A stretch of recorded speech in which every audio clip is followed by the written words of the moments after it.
হাবিব যদি দুনিয়াতে থাকতে চায় আমার হাবিবকে দুনিয়াতে রেখে আসবা। আর আমার হাবিব যদি দুনিয়া থেকে চলে আসতে চায় আমার দিদার চায় আমার হাবিবকে তুমি নিয়ে আসবা।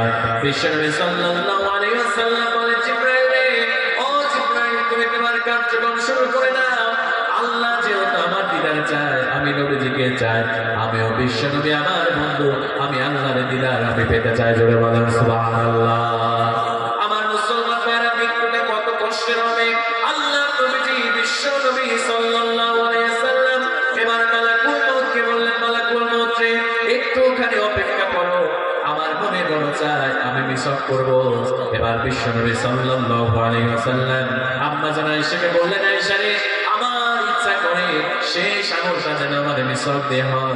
ও আয়েশা আমি মিসওয়াক করতে চাই আমার জন্য একটা জায়গার মিসওয়াক তুমি নিয়ে এসে দাও। আম্মা জান আয়েশা সিদ্দিকা রাদিয়াল্লাহু তাআলা আনহা বিশ্বনবীকে একটা মিসওয়াক দিয়ে এসে দিলেন। ও আমার কলিজার টুকরা মুসলমান ভাইরা আমরা মৃত্যু থেকে ভয় পাই না আমরা নামাজ পড়তে চাই না কোরআন পড়তে চাই না কিন্তু আমার নবীজির কেমন কষ্ট হয়েছিল মৃত্যুর সময়।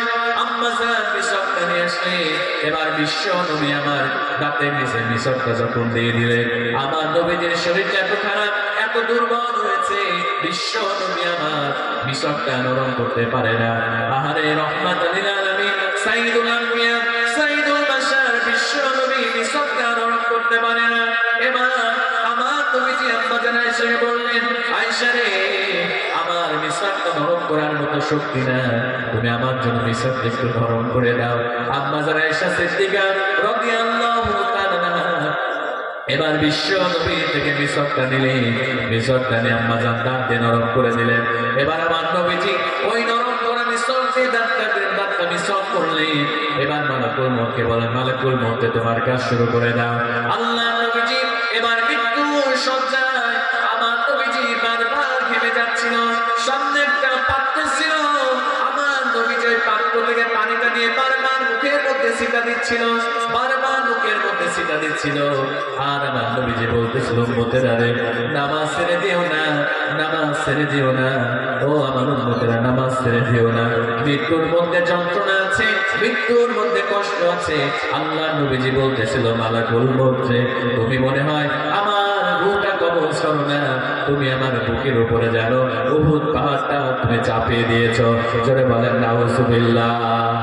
আমার মুসলমান ভাইরা একদিন সবাইকে মৃত্যুবরণ করতে হবে কুল্লু নাফসিন যায়িকাতুল মাউত এই মৃত্যু থেকে কেউ পলায়ন করতে পারবো না।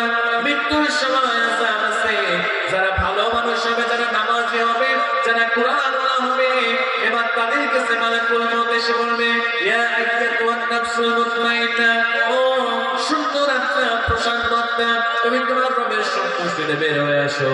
এবার তারা সুন্দর করে বের হয়ে আসবে। আল্লাহর রহমতের ফেরেশতারা জান্নাত থেকে জান্নাতি রুমাল নিয়ে এসে তাদের রূহটাকে নিয়ে জান্নাতের মধ্যে ফেলে দিবে। জোরে বলেন সুবহানাল্লাহ। এবার দুনিয়াতে যারা নামাজ পড়ে নাই যারা কোরআন পড়ে নাই যারা নবীর সুন্নাহ মোতাবেক চলে নাই এবার বিশ্বনবী বললেন মালাকুল মউত এসে এবার তাদেরকে বলবেন ও খবিস আত্মা ও প্রেতাত্মা তুমি বের হয়ে আসো। তারা বের হতে চাবে না। একবার হাতের মধ্যে চলে আসবে রূহটা একবার পায়ের মধ্যে চলে আসবে মালাকুল মউত খপ করে রূহটাকে ধরে ফেলবে। আর ধরে ফেলার পরে এবার আল্লাহর আযাবের ফেরেশতারা তারা এবার আযাবের ফেরেশতারা তাদেরকে জাহান্নামের রুমাল দিয়ে তাদেরকে জাহান্নামের মধ্যে নিক্ষেপ করে দিবে। জোরে বলেন নাউজুবিল্লাহ। এজন্য মুসলমান ভাইরা যারা নামাজ পড়েন না যারা কোরআন পড়েন না এখনো সময় আছে আল্লাহর কাছে তাওবা করেন আল্লাহর কাছে ফিরে আসেন। আল্লাহ রাব্বুল আলামিনের কাছে যদি তাওবা করে ফিরে আসতে পারেন আল্লাহ রাব্বুল আলামিন আপনাদের জীবনের সব গুনাহগুলোকে আল্লাহ রাব্বুল আলামিন মাফ করে দিবে। জোরে বলেন সুবহানাল্লাহ।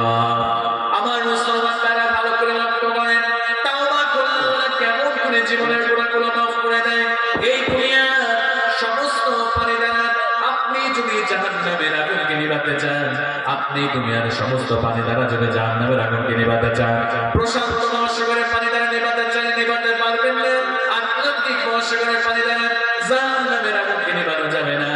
কিন্তু আল্লাহর ভয় নিয়ে যদি আপনি আল্লাহর কদমে সেজদা দিয়ে তাহাজ্জুদের জায়নামাজে আপনি আপনি যদি আল্লাহর ভয় কামনা করতে পারেন, আল্লাহ রাব্বুল আলামিন তওবা করার কারণে আপনার জীবনের সব গুনাহগুলোকে মাফ করে দিবে। জোরে বলেন সুবহানাল্লাহ। আব্দুল রশিদ